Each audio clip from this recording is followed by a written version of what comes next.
Shubhranshu, brilliant to have you back on Trailblazers. Now, we're going to talk about the experience economy again, right? But as a starting point, when I think about your vast commercial vehicles division, all product, all engineering, all spec, it's hard to make the leap into the experience economy. Help us make that leap.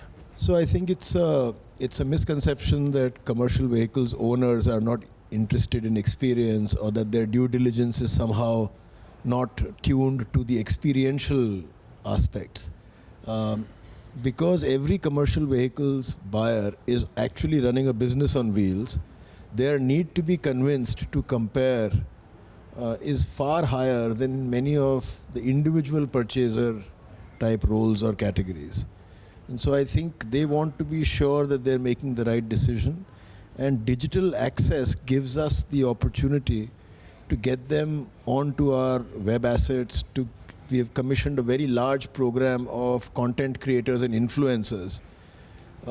In the present year, we've got nearly 15 crore views on a variety of content, largely advocacy programs, about how we design better, how we make better, inviting these content creators into our plants, our service centers, our retail establishments, so as to be able to give them, the intenders, vicarious experience. They're able to experience what it is even before they get into the physical journey or brick and mortar journey for purchasing, which also happens. This is very interesting. So when you choose these influencers, who are they? Where are you choosing them from?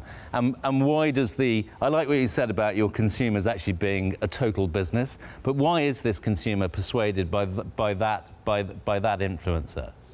So the influencers are by and large people who have just made a beginning, because commercial vehicles, there was a lot of amateur interest, there was a lot of content creation because it's relatively easy to do it now, but there was far greater presence of influencers in the passenger vehicle space, in two-wheelers, etc., not as much in commercial vehicles. So we have created a cadre of about 300 at various tiers. There are a few national influencers.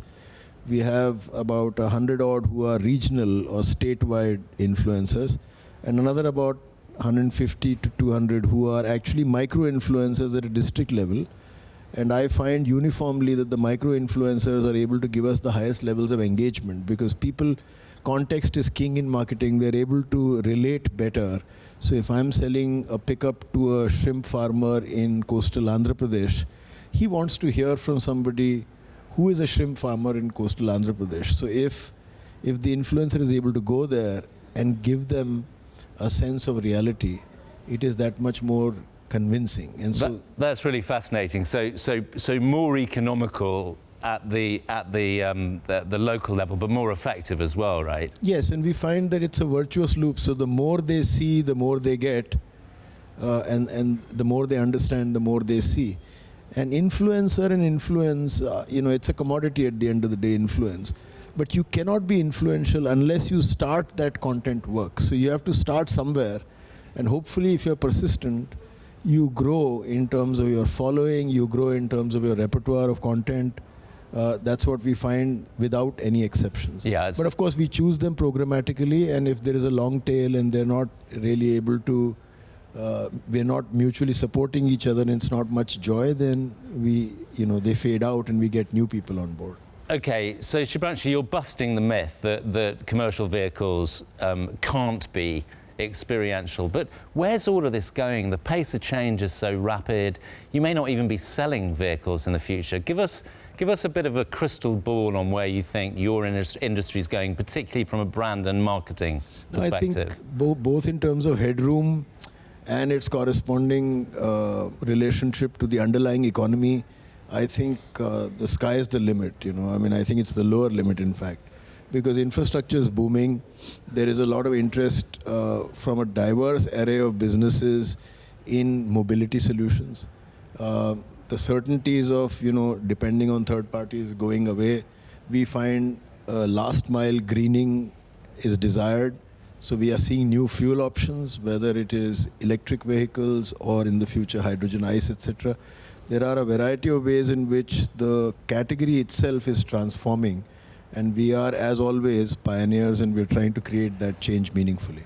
And do you remain as excited as you've ever been as a veteran marketeer? Yes, I am. In fact, it's been 2 years and a couple of months, and it's vast. The category, it's complex but not complicated. The number of types of applications, the number of types of variants, the end users are just spectacular in terms of its diversity.